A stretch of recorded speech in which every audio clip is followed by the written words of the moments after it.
This week's episode, Jesus and the Role of Storytelling in Business, with guest Taylor Jones, co-founder and CEO of Whiteboard. Welcome back to Theology of Business. I'm your host, Darren Shear, author of the book Marketing Like Jesus and founder of Highbridge Books. And this is the show that helps marketplace leaders to partner with God in business to change the world and make a difference in eternity. I hope you enjoyed this episode, and I hope to hear your feedback on this episode at theologyofbusiness.com, where you can also get more information about spiritual gifts in the marketplace, marketing like Jesus, and Christ-centered leadership and entrepreneurship. This week, we're going to be discussing the topic of Jesus and the role of storytelling in business. I love a quote by Pastor Louis Giglio. He said, "The world doesn't need a lecture. The world needs a picture." And the way that we're able to communicate our messages and draw people in to the type of communication that we are trying to relay to them, a story, there is nothing more powerful than communicating with stories. And that's why Jesus, probably a third of his teaching, were stories. And so we're going to be talking about today, how did Jesus use storytelling and what is the role of storytelling in business? We're joined by Taylor Jones. This is actually what he does for a living, as he helps organizations to tell their stories more effectively. And he's the founder of Whiteboard, which is an award-winning creative agency whose client list includes Chick-fil-A, the Passion Conferences, Youth for Christ USA, and Q Ideas, which is an awesome website, by the way. I was just checking that out. I really Taylor. appreciate that. Yeah. And so he's got over a decade of experience in programming, user experience design, and accounting. And so he's leading the development team there. And you guys are in Chattanooga, Tennessee, which is an awesome city. Yeah, it's especially right now. The weather's been amazing. So our team has been really enjoying life, it seems. Yeah, and special shout out to Professor Dwayne Thompson over at Lee University for recommending that I have Taylor on this podcast. And after seeing the work he's been doing at Whiteboard, I can see why he comes so highly recommended. Welcome to the Theology of Business podcast, Taylor. I really appreciate that, Darren. It's great to be on the show today. I really appreciate the invitation and the encouragement. It's definitely an honor.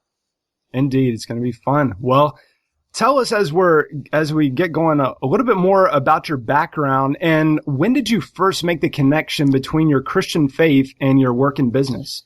So grew up in a strong Christian home, going to church every time the doors were open. And, with mentoring, I really had amazing parents who raised me in a strong home. And my dad was, in my opinion, the epitome of a Christian entrepreneur, always working hard, genuine servant leadership. And so really early on, he taught me what it means to connect faith to work and about the integrity of, whatsoever you do it unto the glory of God. And I think, from an early age, that was a strong connection point for me on how we, in our work should do it as though we are honoring our Heavenly Father. Yeah.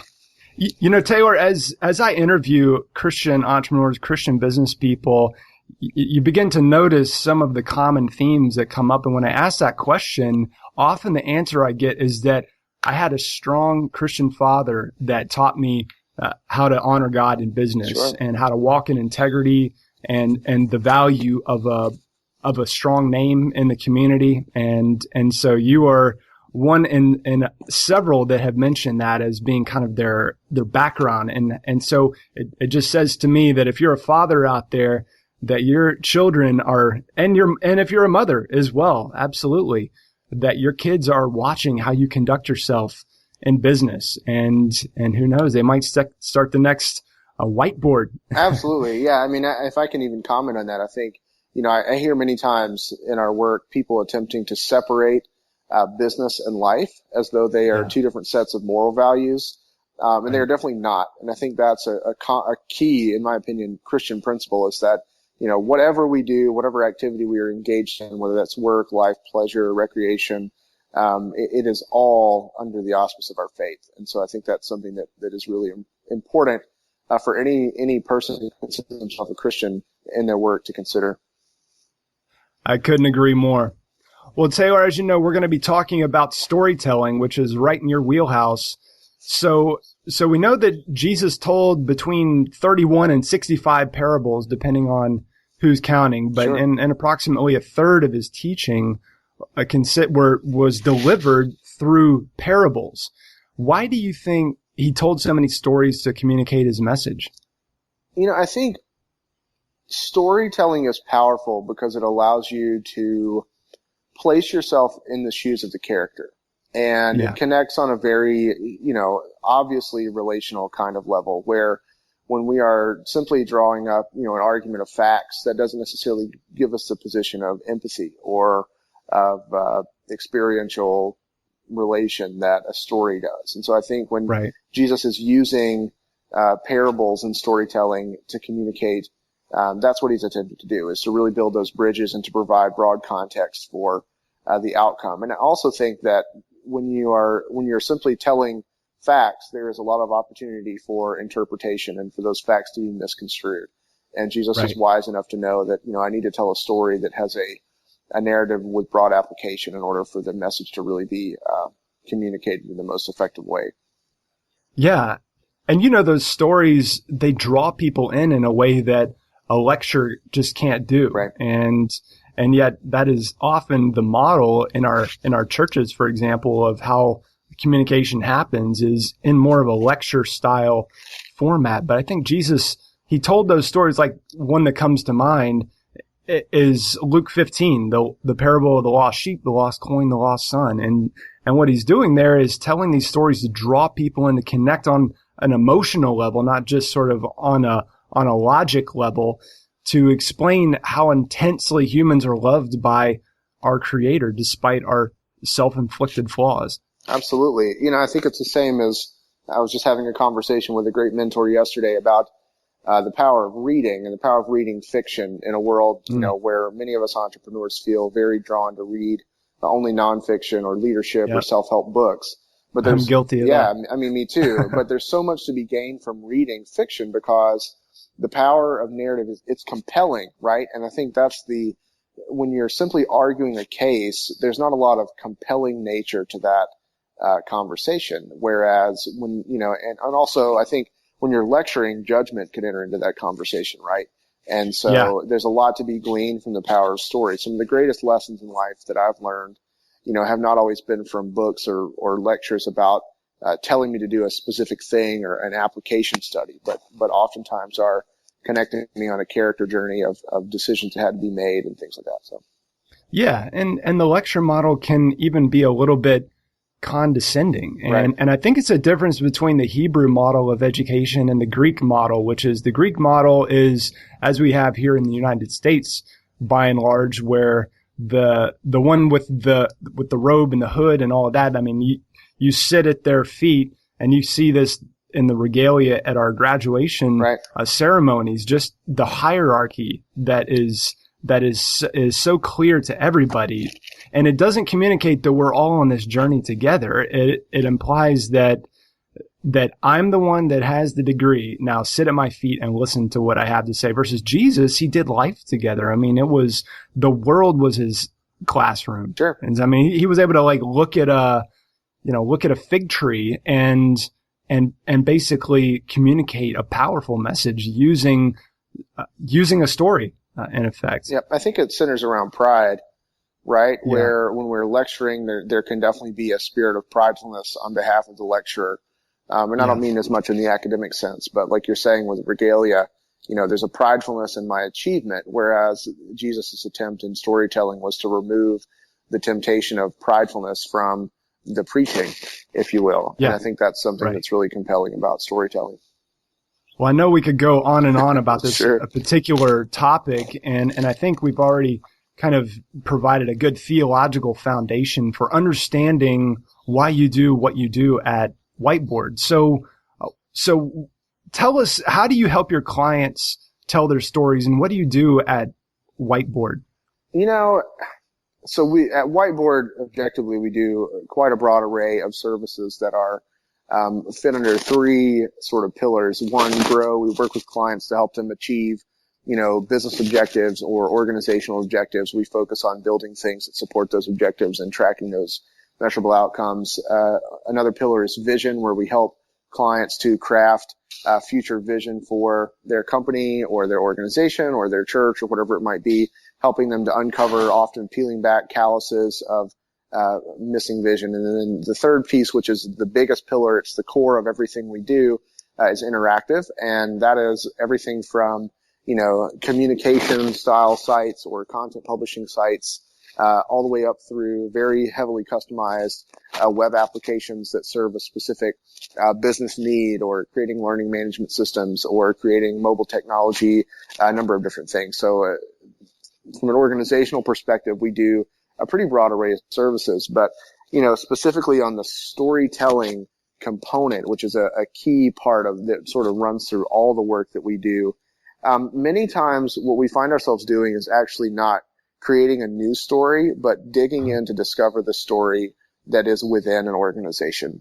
And we find that many times organizations have forgotten their narrative, or, it's not only that they're not communicating it well, it's that they've forgotten what it is. And so we do a lot of work in helping to craft the narrative. And a lot of this falls under the vision pillar, but really helping to craft the narrative to create a compelling story. And really that centers around, what is the impact on the world? What is the impact on other people that results from our operations as an organization? That's really the narrative that is to be told.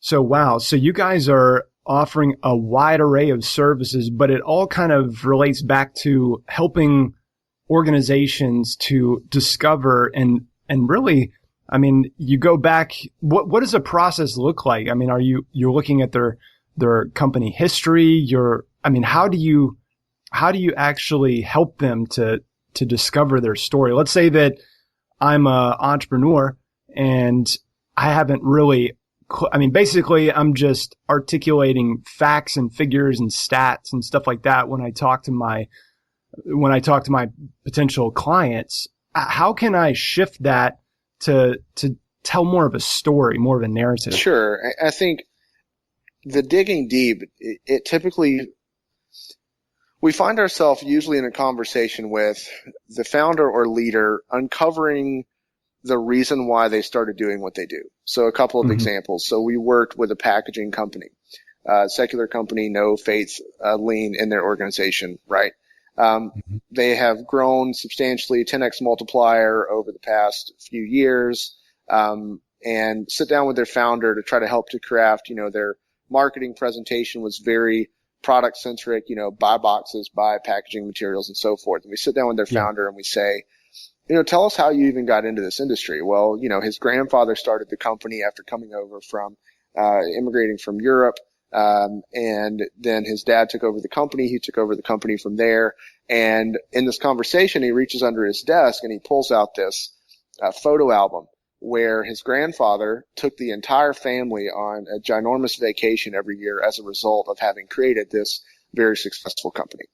And so then we're able to connect the dots where the reason why this company exists is because of a family that wants to be together. And so this is really the narrative driving the organization, right? Like they are using the sale of packaging materials to fund this vision. And so we were able to then use that to help communicate some pieces of that organization better. Or in the case of, in another organization where we sit down with a president who's not necessarily the founder, but let's say that they do ministry, and we discover that the reason why this person ever even stepped into this space and to step into a life that involves the sacrifice of a ministerial position, not because they are helping 350,000 kids, but because there was one moment in his life when he was early on where someone stepped in to help him in his worst time of need. And so that's like the core narrative to me that drives organizations. And those are the stories that need to be elevated, where we're really uncovering what is a core truth that's driving that organization forward. And I know the language gets lofty there, but I think that's really what the essence of the approach is about. Yeah. Yeah, people want to know what does your company represent? What is kind of the driving narrative behind it? Sometimes people will ask me, I've got a publishing company, Taylor, and it's called Highbridge Books. Sure. And sometimes people will ask me, why Highbridge Books? Well, I started the company in New York City in a neighborhood called Washington Heights, which is in the upper tip of Manhattan. And there's a bridge that connects the Bronx to Manhattan that goes right through our neighborhood. And it's called the High Bridge. And it's the oldest bridge in all of New York City. And it was built as an aqueduct to bring water into the city to refresh this burgeoning city of Manhattan back in the kind of mid 1800s. And so borrowing from that, I mean, there's a picture. Now, how does that relate to book publishing? Well, I want to publish books with this company that are life-giving, that refresh people, that inspire people. And so kind of like that aqueduct, we're pumping out books that are literally changing thousands of lives. Is that kind of the absolutely kind of right a good example for telling your story? Exactly. I mean, I think, I'll talk about Whiteboard for a second. The reason that, I started working in the technology space when I was 15, and worked for a number of different companies who I enjoyed, but I always felt just a lack of sort of purpose and fulfillment in the work. And that was the nature of a lot of different things that really aren't relevant. But I said, there has to be a better way. We have to be able to have a company where people come to work every day. They are fulfilled in their work. They are doing work that has a great social impact, not just for the simple cliche of, trendy businesses have great social impact, but I think there's a renaissance there that's really important. But, and so from the time I was sort of an older teenager, I wanted to create an environment where people could grow, where they could do work that mattered to them, where they were well compensated. I believe the highest calling of a business is results. It is margin. It is profit. That is the greatest testament of a company's success, is profit over time.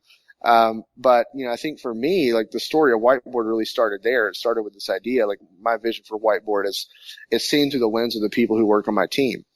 It's definitely a piece of the clients that we work with and what their vision ultimately is for their organization. But a huge part of my reasoning for even putting the energy into starting a company with my business partner is that I want to create a better lifestyle for people than what I was able to find in my early career. And then there's some other pieces to the narrative for how Whiteboard specifically came out of that. But it's definitely, to me, the essence of storytelling in business is digging deep and figuring out these root causes that drive us to do what we do. Yeah, and I would encourage people to go and check out your website, because when you go on there, you're going to see it's whiteboard.is, and it's different. It's not the typical website that you see out there where, they're just trying to like drive facts and figures and stats. They're telling a story. They're talking about the culture. They're talking about their personal lives and how they like to work and, work hard, play hard. Right. And, talk about you get a feel for actually where they work, and they take you inside the office and, talk about how much they like their city of Chattanooga. And it's all, if you're looking for a good example of what this storytelling looks like, I think there's a case in point at whiteboard.is. I really appreciate that, Darren. It's definitely was the outcome of us trying to represent the essence of both who we were at the time we created that site and who we want it to be. And I think that's something that, has definitely caught the ears and eyes of quite a few people in a way that we didn't expect. So I really appreciate you mentioning that. Yeah. And, I think depending on who you have to sell on having a company contract with you guys for your services, if somebody is more analytically minded, or they're just not buying into the whole, because it can look a little bit artistic. I mean, because there's a definite art to what you do. I mean, so for, let's say that I'm a business leader and I'm considering having Whiteboard, but I just don't know if I buy into how we can actually measure the effectiveness of what you're going to do for my company. Like, what would you say to that type of business leader? Sure. So you're actually uncovering an interesting place where we are. We are in the process of rolling out what will be our next website for Whiteboard. So the current site we've had online for some time now. And we've definitely felt over the last couple of years, the tug of the both and when it comes to measurable results, right? Mm-hmm. So whereas, as you're saying, the site now, it does focus on a more artistic presentation. But we're now trying to balance a both and where we're understanding that results orientedness is necessary so long as it does not cause a sacrifice on the narrative side and vice versa. So very soon, I don't have an exact date, but very soon we'll be launching a new presentation that attempts to bring that component in. And internally, just very objectively speaking, we do a lot of measurable work that's definitely grown over the past few years. And we work with everything from e-commerce companies to ministries on closing out next action pathways and all kinds of things when it comes to the marketing side. But I'm definitely feeling that the combination of those things coming together here in the next couple of months. Excellent. Is that because you guys what is kind of the proportion of nonprofits versus for-profits that you work with? It's probably about a 50-50 split. It obviously varies on the season. But overall, if you look at our portfolio, it is about a 50-50 split where our current portfolio online is sort of sad to say as a digital agency is not updated, to where it should be just because of the season that we've been going through. But, it's about a 50-50 split. Okay. Cause I can understand how for a nonprofit that this approach to telling your story and letting that be kind of the driving force behind your marketing, if you will, would make a lot of sense, because in the nonprofit world, I mean, your story is everything. I mean, that is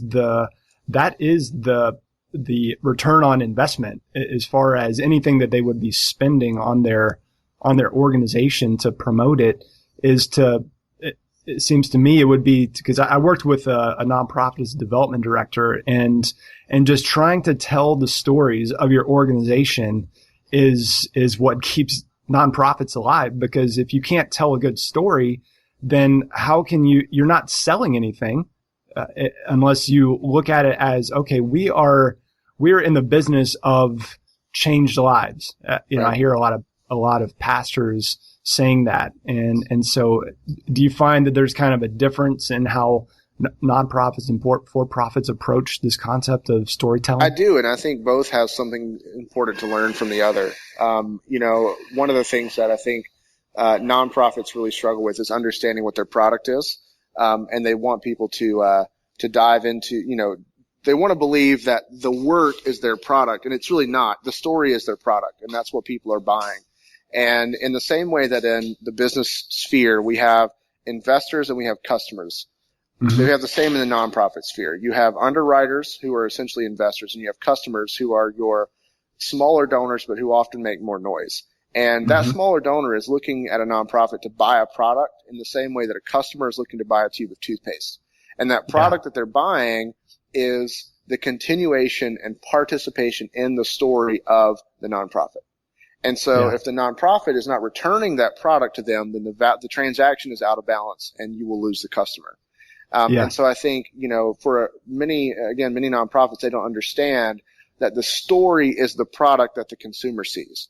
And when they don't prioritize from a budget perspective or from an organizational values perspective the resources to tell the story, they are shorting the customer the product, because the product is not ultimately the work. It's the delivery of the work to the donor. And so I think, and the same thing on the business side, we often forsake the narrative for a specific measurable outcome or a specific transaction. But a continued customer relationship revolves around a mutual shared experience, which is in and of itself a narrative. And so I think there's definitely a piece to be learned from both sides of the coin in understanding the relationship. And I know this is a little different from the question that you asked, but it's really important that nonprofits understand the difference in a customer and an investor relationship. And it's really important that for-profits understand that story is as much a part of their product as is the tangible thing that they hold in their hand. And in both cases, it's a both and. It's a what do I want my customer to do next? It's a what do I want my investor to do next on my behalf? Yeah. And I think what for-profit leaders can learn from nonprofits is, I mean, what is it about one nonprofit that's going to make somebody want to donate their money toward that nonprofit versus this nonprofit? And I think it has to do with story. What story do I want to become a part of? It's kind of like, which movie are you going to go see? You know, is it going to be this Jurassic Park movie, or is it going to be this one over here? It's, well, Right. which story do I want to, get into the middle of, to feel like I'm a participant? And if businesses can get a hold of that, then I think we'll find that people, a big reason why they want to become a part. I mean, we think about like Apple and Starbucks and some of the things that they have done as far as, I mean, it's a tribe. Right. And what tribe do people want to become a part of? It's the one that tells the best story. So if it's just talking about facts, figures, and stats, then that's not necessarily going to captivate people. Right. And I think there's something to be said here. I use this analogy a lot in business. We have the term of the sales funnel, right? Yeah. And so we do the same in nonprofit, but I think the sales funnel is completely backwards. It is a sales mountain, and you are carrying the customer up the mountain to the point of sale. They are not falling by gravity, by some unexplainable force into your grasp. You are carrying them on that journey. And right. So like the companies that sell the best are the companies that are most equipped to make the journey to the top of the mountain.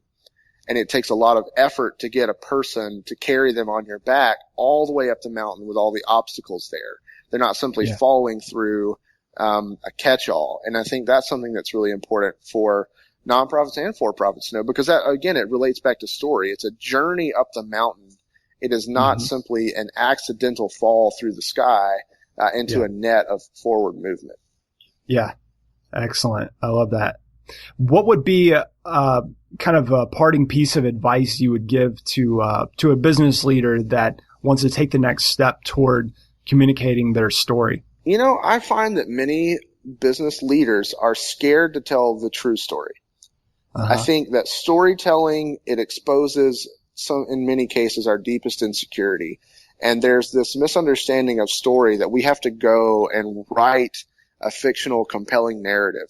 But really, all we have to do is look inside. I mean, in the case of the leaders I was talking about earlier, dig deep and explore the reason why you started doing what you're doing.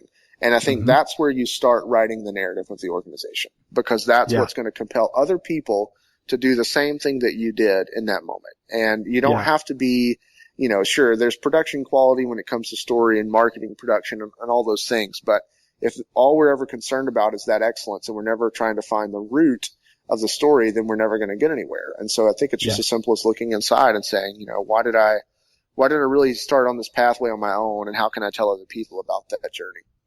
Right. And I love what Simon Sinek said. He said, people don't buy what you do, they buy why you do it. Powerful, powerful. Well, Taylor, tell us what you're working on this month that you're excited about. So we just launched a new, storytelling site for Compassion International for their magazine publication. It's magazine.compassion.com. I had a pretty heavy hand in that project. It's been really exciting. We've been working on a video-based small group platform that will it exists to augment the church small group model by providing video-based content that small groups engage with individually. And it has some social connectivity, commenting, and engagement. And the small group comes together in person to discuss the material. So kind of turning the small group model upside down with the use of digital tools. That's been really cool. We're working on some other sort of internal projects that I can't necessarily disclose. And our team is actually, it's kind of amazing. We have 27 active projects as of the report I got this morning of things that we're diving into. So lots of things swirling around. Those are two things I've had a pretty heavy hand in lately that I think are worth celebrating. But lots of great things going on, and you can always check out our website. Like I said, we're going to be updating it soon. We're going to have some resources coming out that I think people will be very interested in. That we're aiming to just seed things out into the wild. Yeah, and you're on Twitter.